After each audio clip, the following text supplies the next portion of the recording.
Alright, it's E3, we know there's a new Smash game coming. Waluigi, it might finally be your chance to shine.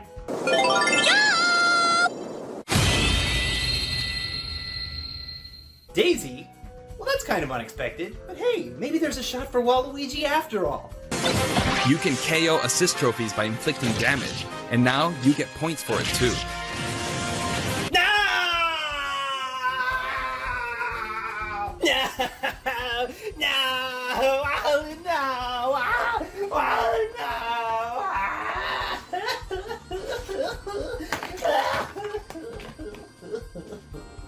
Hi, I'm Daisy!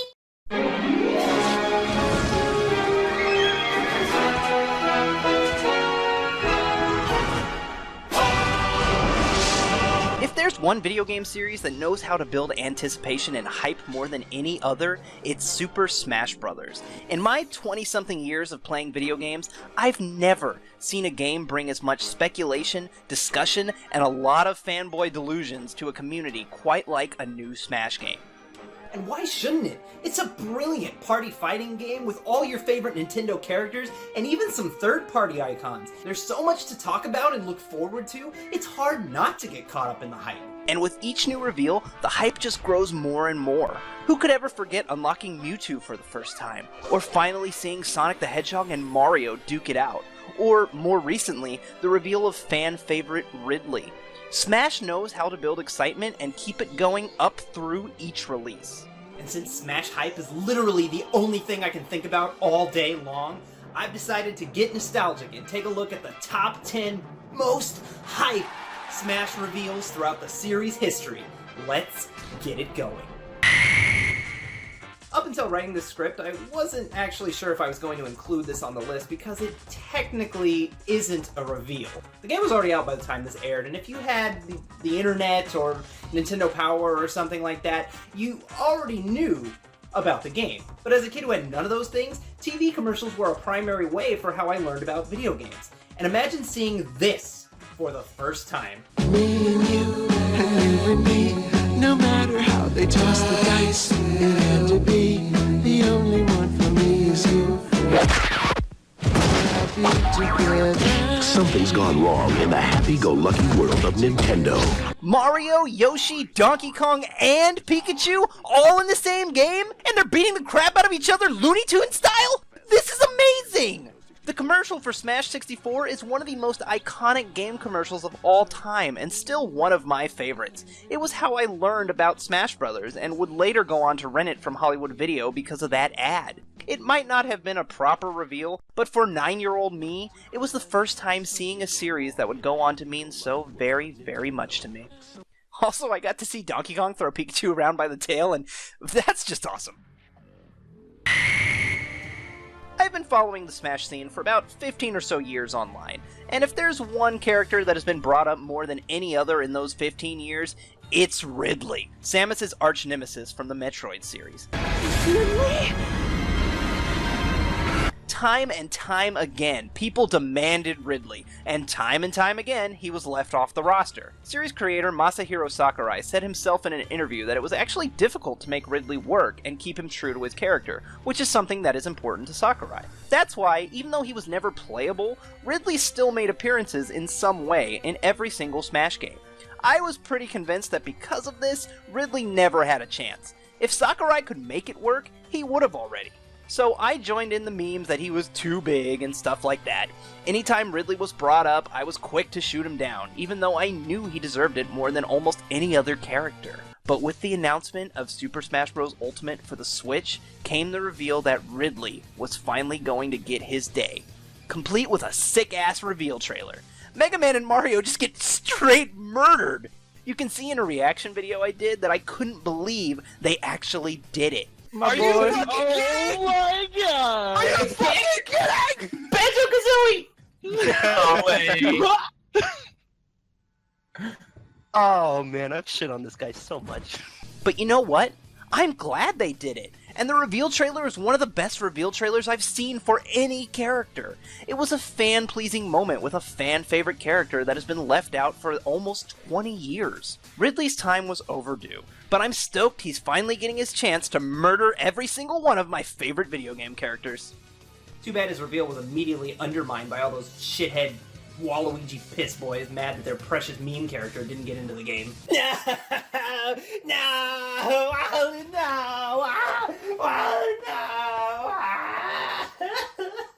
Okay, yeah, but I didn't go to Twitter to harass Sakurai about it. You'd think that Ridley, one of the most requested fan-favorite characters of all time getting in the game, would bring joy to the community. But no, we have to get mad every time Sakurai doesn't add every single fucking character we want every single game. Fucking fan bases can be so toxic. Waluigi deserves better than those fans. Smash Brothers deserves better than those fans. Sakurai deserves better than those fans. Take a break, Sakurai, alright? Stop listening to us. We are awful. To this day, I don't think there has ever been a better piece of game marketing than the Smash Bros. Dojo daily blog. For those of you who don't remember or are just too young, leading up to the release of Super Smash Bros. Brawl, the Smash Dojo was a website ran by Masahiro Sakurai, the series creator, who updated every single weekday with new information about the game. Similar to how they've been doing the daily pictures and Twitter updates for the last 2 games, but much more in-depth. The Smash Bros. Dojo is the reason me and my friends got so overhyped for Super Smash Bros. Brawl. There was nothing quite like checking the dojo at 1 in the morning and seeing a new character or a stage or a character you think is playable, but then quickly realizes a new item called an assist trophy that summons other characters, and you think, wow, this is a great idea, I wonder why they didn't do this sooner, and then spend the rest of your life never telling anyone that for a split second you were kind of excited at the idea of Samurai Goru being a new playable character. What was I talking about again? Oh yeah. While there were plenty of exciting Smash Dojo updates, one of the most intriguing was this one simply titled This World. It consisted of a bunch of screenshots and cryptic messages relating to the subspace emissary. Of course, at the time, we didn't know that, but what we did know is that they were hinting at something big. A story mode that we had wanted since Adventure Mode in Melee gave us a small taste of what could be something amazing. The images show Mario and Kirby shaking hands, the halberd coming into view, and some weird robot-looking things. Speculation ran wild as to what this mode could be, and we were all excited to find out. Of course, the final Subspace Emissary mode ended up being rather polarizing. While the spectacle of seeing all the characters interacting in pre-rendered cutscenes was awesome, and it had some neat boss fights, the actual stages were boring and didn't utilize any of Nintendo's mini IPs in any significant way. To say I personally was disappointed by Subspace would be an understatement, but I won't get into that here. Regardless of how I feel now, when that post first went live, it was one of the most exciting reveals for Brawl, and I'm still waiting for them to try something similar again. Just, you know, better. Bringing DLC to Super Smash Bros. 4 was the most obvious thing Nintendo could have ever done from a business perspective. Fighting games are known for DLC, and with a roster consisting of beloved characters from various IPs like Smash, adding more characters to the game just prints money. Nintendo could have added any character they wanted as DLC, and we would have ate that shit up. They could have given us Pikachu and a new funny hat and charged $5.99, and we still would have bought it. They could have given us 2 more Fire Emblem characters, and we would have just accepted it and emptied our wallets right there. Oh wait, they did do that. But I think they were a little worried that people wouldn't be okay with the whole DLC and Smash thing, because, with the exception of Mewtwo, who was the very first release, they made it a point to include a huge, third-party character with every new set. Gotta put those butts in the seats with the big names, you know. I love Lucas, but he sure as hell wasn't going to generate the same kind of attention Ryu was. But even with that mindset, and the fact that the base game already had 3 of the most iconic video game third-party characters of all time, I still cannot believe that Cloud Strife made it in as DLC in Super Smash Bros. 4. I've never played a Final Fantasy game, and I have no real connection to Cloud outside of Kingdom Hearts and a fun Let's Play we did over on the Adamant Ditto channel. So, the reason Cloud was so hype-inducing wasn't because I love the character. No, it's because, much like with Snake, this was a character I never thought possible. And yet there he was, beating up Mario and Sonic and Mega Man. Cloud is easily the most iconic Final Fantasy protagonist, and was an obvious pick if Final Fantasy or Square Enix were going to get a character on the Smash roster. But Cloud had never appeared in an actual Final Fantasy game on a Nintendo platform. He's only been in spin-off games and Kingdom Hearts games. His connection with Nintendo was loose at best. Even Snake had, actual games on Nintendo hardware at some point. Not to mention, Cloud represents the era of Final Fantasy when Square just straight up abandoned Nintendo in favor of Sony. Final Fantasy VII was the first Final Fantasy game on a console other than Nintendo, and it was a change that would be permanent for every major Final Fantasy game released since. Sure, Nintendo and Square have kissed and made up since then, and there's been a bunch of remakes and spin-offs on Nintendo consoles, but Square still hasn't released a new numbered Final Fantasy game on a Nintendo console since the Super Nintendo. And yet, Cloud was in Smash. To me, this means literally any character is possible. Okay, maybe not literally. I don't expect Kratos or Nathan Drake to show up in Smash anytime soon, but any other character is fair game. It doesn't matter if they have a history with Nintendo or not. All that matters is that they have a history. If Snake blew the roof off when it came to just who could get into Smash, then Cloud tore down the rest of the fucking house. The Hell House, as it were. When Nintendo first revealed the Switch and showed the world that they were willing to completely abandon the Wii U and put the best Wii U games on the Switch, there was one question that was on everybody's mind. When are they going to port over Smash? We all knew it was coming. We knew that Nintendo was going to make a Smash game for the Switch. It only made sense. The console was doing amazingly well and built more buzz than the Wii U did in its entire lifespan. Smash was a logical next step. There was a lot of debate over whether or not it would actually be a new game or just a port of Smash 4, but there was never a debate about whether or not it was going to happen. It was going to happen. And then it happened. And somehow, we still weren't prepared. In hindsight, the reveal is pretty obvious. Of course they would save it for the end of a direct. Of course it would be some kind of CGI trailer. And of course it would involve the Inklings. All it takes is a few seconds of watching that reveal trailer and you know it's Smash.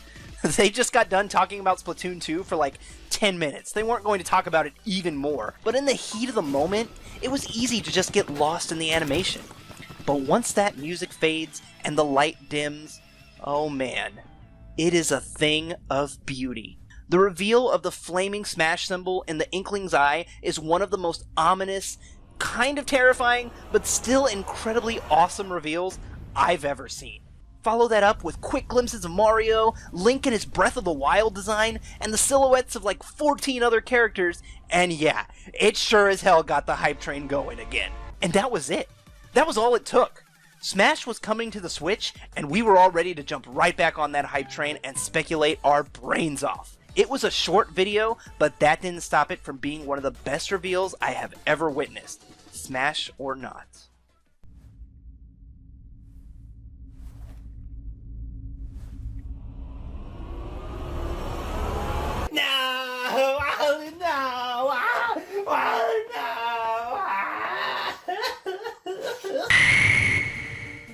After the reveals of Solid Snake and Sonic the Hedgehog being included in Super Smash Bros. Brawl, expectations for third-party characters in the next Smash game were through the roof.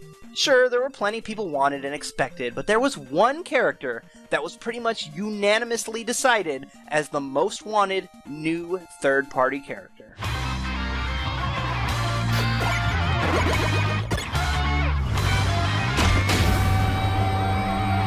Just like the Brawl reveal trailer ended with Snake, the Smash 4 reveal trailer ended with Mega Man, and it was everything we could have ever wanted. His design, amazing.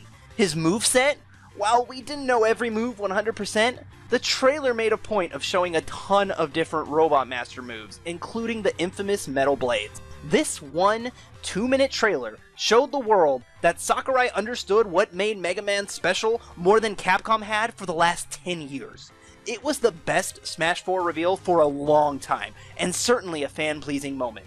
And then, of course, there was that final Smash, the ultimate in Mega Man fan service. I think this clip from the Smash Invitational at E3 2014 before the game launched says everything you need to know about how the world felt about Mega Man's final Smash. Who's gonna get it, people? Mega Man! Mega Man! The super fighting robot! Oh, wait! Oh, he got one! He got one! Super fighting robot! Mega Man! Classic. Fighting to save the world! The reveal of Snake for Super Smash Bros. Brawl was an amazing one, and it left people asking one simple, universal question. Okay, when's Sonic? It had to happen. It could happen now.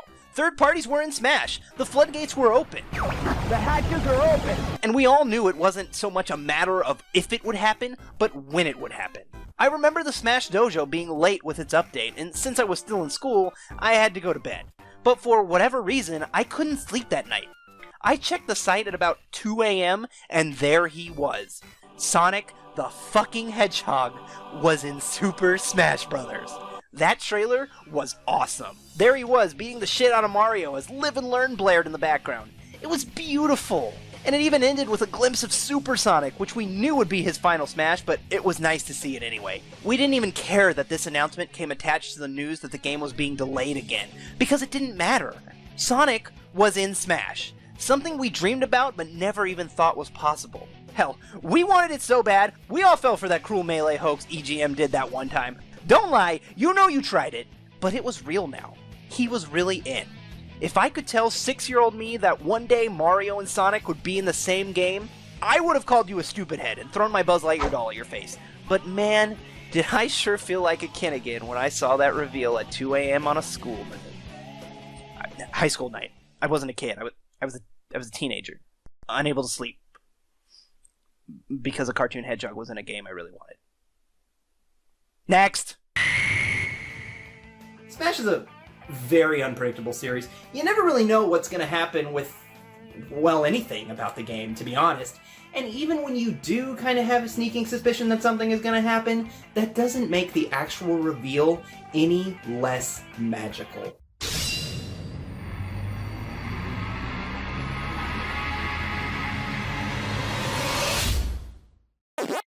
Alright, I know you all think I'm crazy for putting the PacMan reveal ahead of both Sonic and Mega Man, but hear me out. Yes, Sonic and Mega Man are both cooler than PacMan, and are characters I personally care about more than PacMan. But the reason the PacMan reveal means so much to me is actually because of Sonic and Mega Man. Super Smash Bros. For Wii U and 3DS now let us play as Mario, Sonic, Mega Man, and PacMan in the same game. 4 of gaming's most iconic characters. Titans, legends, and they were all in the same game. It was something I never thought I would ever see in my lifetime, and PacMan really cemented how special the idea of third parties being in Smash could be. And they knew it. The trailer features the 4 of them on screen at the same time multiple times, and it really is something special. A piece of gaming history in my eyes, and one of the best Smash reveals ever. Oh, Daddy Sakurai. Say it. Say it again. Those 3 words that we all dream about hearing every day. Please. For me. Everyone is here. Those 3 words. Those 3 words is all it took to rock the entire Smash community. Everyone is here? Well, not everyone can be here, right? I mean, okay, Ice Climbers are here, but we knew they were going to be back. We all expected that. Pokemon Trainer is a bit of a surprise since, you know, Charizard was given his own moveset and all. Snake, now, that one I didn't see coming. Again, that one... Pichu? Pichu? Fucking Pichu? Oh my god, everyone really is here! Young Link? What? What? Everyone is here. This isn't just another Smash game. This isn't just a port of Smash 4. This isn't just a new game. This is Super Smash Bros. Ultimate. And boy, did that announcement live up to that title.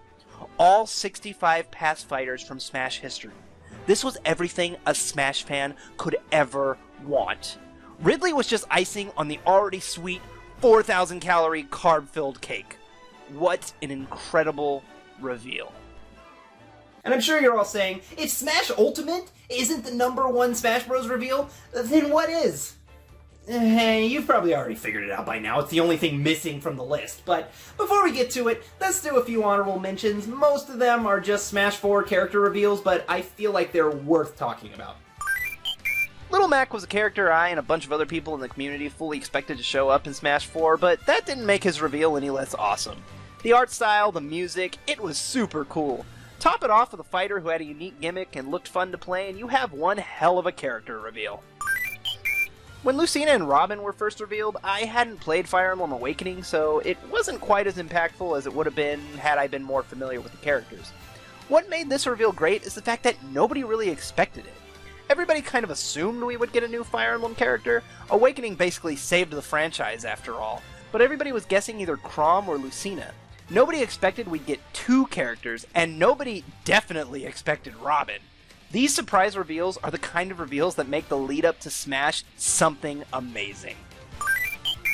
I'd be remiss if I didn't at least mention Bayonetta here. Lover or hater, seeing her appear in Smash was all kinds of incredible. She was the kind of character that you'd see get brought up a lot, but never really expected to actually see in the game because of the nature of her series and her character. It seemed like just a fanboy dream, and yet there she was, as a ballot pick no less. I doubt she actually won the ballot, but her inclusion was definitely fan service nonetheless. The reveal of Bowser Jr. and, more importantly, all 7 Koopalings should have been one of my absolute favorite reveals of Smash 4, but because Nintendo decided to wait until after Smash for 3DS released to show them off, the entire thing was spoiled by leaked copies a week before the game even came out. So the reveal just didn't have the impact it should have. It's still one of my favorite trailers, though. I fucking love the Koopalings. I just love them.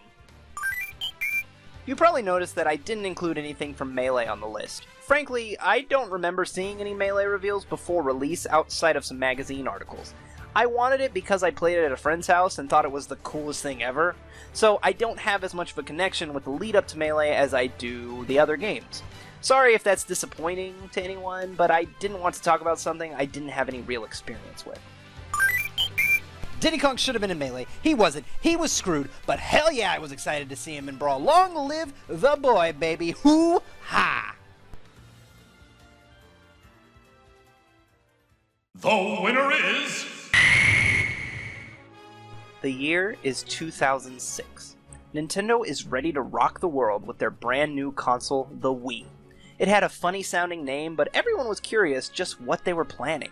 Their E3 presentation that year hit all the right notes. Super Mario Galaxy, The Legend of Zelda Twilight Princess, Metroid Prime 3, Wii Sports, Fire Emblem. It would have been a pretty amazing year even without Smash. But then, a day after their conference, it happened. A trailer for a new Smash game for the Nintendo Wii. And it was everything. The returning characters looked great, sporting new designs and next-gen graphics. The Smash Ball and Final Smashes were revealed, with Mario unleashing a flurry of giant fireballs. And then, as if it couldn't get any better, the Halberd from Kirby Superstar appears with who else but Meta Knight at the helm. That alone would have made for a great reveal. But seconds later, holy shit, it's Pit from Kid Icarus, back from the dead. And then before you can even come to terms with that bombshell, Samus shows up, blasts the fuck out of everyone, and then, holy crap, she's in her Zero suit now. And oh my god, what's this now? Is that Wario? And he's in his WarioWare outfit? Wow! He farted. That's kind of silly. But holy shit! Super Smash Brothers! Meta Knight, Pit, Zero Suit Samus, Wario! But wait. What's that sound? I know that sound. No. That's not Nintendo. Holy shit. This can't be real. Holy shit. Holy shit! Snake? From Metal Gear Solid? Are you fucking kidding? How? What? That reveal of Snake in Smash is what puts the Brawl reveal trailer at the top of my list. This changed everything. There was a new next-gen Smash game on the way, and this time, not only could your favorite Nintendo characters get in, but your favorite video game characters could get in. Snake's reveal took Smash speculation and discussion to the next level. This wasn't just a collection of Nintendo's all-stars duking it out. This was something bigger. This was potentially all of video game history duking it out. And okay, sure, there were only 2 third-party characters in Brawl when all was said and done, but we didn't know that at the time. All we knew is that solid fucking Snake, A Konami character mostly affiliated with PlayStation, might I add, was in Smash. And things were never going to be the same again. That is how you do a reveal. That is how you build hype. I don't think I was ever more excited for a game than I was for Super Smash Bros. Brawl. And I don't know that I ever will be again. And it was all because of that first trailer. You know, funny story about the Brawl reveal trailer. I wasn't home when the trailer was revealed because it was a surprise reveal, you know? And because of that, a lot of the gaming news outlets, they couldn't get the trailer up to show the general public right away because, like I said, it was a surprise. So when I first heard about it, I was reading this IGN article that just described the trailer. And they specifically mentioned that Snake was the last character they showed. And I didn't believe them. I thought they were fucking lying. I thought that an article written by an actual game journalist website, a gaming news site with, like, some sense of credibility, I thought they just posted this fake-ass article. I was just like, what a bad troll. Snake isn't Nintendo. Can't spell ignorant without IGN, but... Because, you know, that's something that a game website would do, right? Post a fake article during E3. Anyway, later that day, I'm watching G4 TV because, you know, it's 2006, and they showed the trailer. Like, they showed the actual full trailer on TV. I saw Snake with my own 2 eyes, and I still could barely believe it. What an amazing reveal trailer. Just perfect. So what do you think was the best Smash Bros. Reveal? Do you agree with me? Do you disagree with me? Were you much more hyped for the reveal of PlayStation All-Stars Battle Royale? Let me know down in the comments below. And in the meantime, I'm going to be waiting until December trying to sell my organs so that I can buy a Switch by then. So if you're looking for a kidney, I got a fresh one. I mean, it's been in here for 27 years, so it's not that fresh, but it'll work, you know. It'll work. All I need is a Switch, maybe a Pro Controller, maybe the game, something. More Waluigi stuff. There's a train coming. This house has a train. Fuck. Hey, shoutouts to everybody who made it this far into this video, huh? Thank you guys so much. If you liked it, you should go ahead and thumbs it up, maybe subscribe, favorite it, leave a comment. That'll be great. This video is going to be obsolete and outdated in a few months, so, you know, enjoy it while you can. Peace.